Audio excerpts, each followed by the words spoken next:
రామావతారంలో వాలిని చంపినందుకు ప్రతిఫలంగా కృష్ణావతారంలో ఆ వాలి జరా అనే వేటగాడగా జన్మించాడు. తను వేసిన బాణంతో కృష్ణుడు మరణించాడు. భగవంతుడు అయినా సరే ప్రకృతి నియమాలకు కర్మ సిద్ధాంతానికి లోపడి ఉంటారని ఆయన నిరూపించాడు. దేవుడు కర్మకి అతీతుడైనప్పటికీ కర్మ ఫలాన్ని అనుభవించాడు. కర్మ కర్మ విడిచిపోదు కర్మ, నీడలా నీ వెంటే వస్తుంది కర్మ.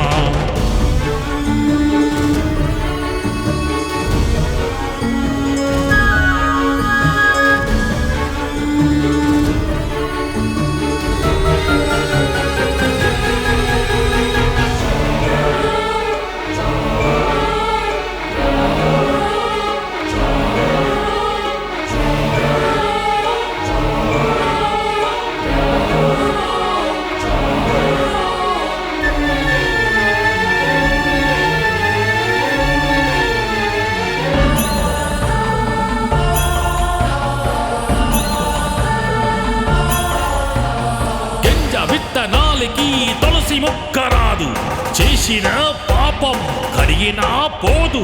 కర్మ ఎవ్వరికి బంధువు కాదు, శత్రువు కాదు. ప్రయాణించ దారిలో చీకటిని చూపించేదే కర్మ, మన సాక్షిని అద్దలాక చూపించేదే కర్మ. కర్మ లెక్కల్లో తప్పు జరగదు, నీ జీవితంలో జరిగే ప్రతి దానికి నువ్వే బాధ్యుడు అని గుర్తుంచుకో.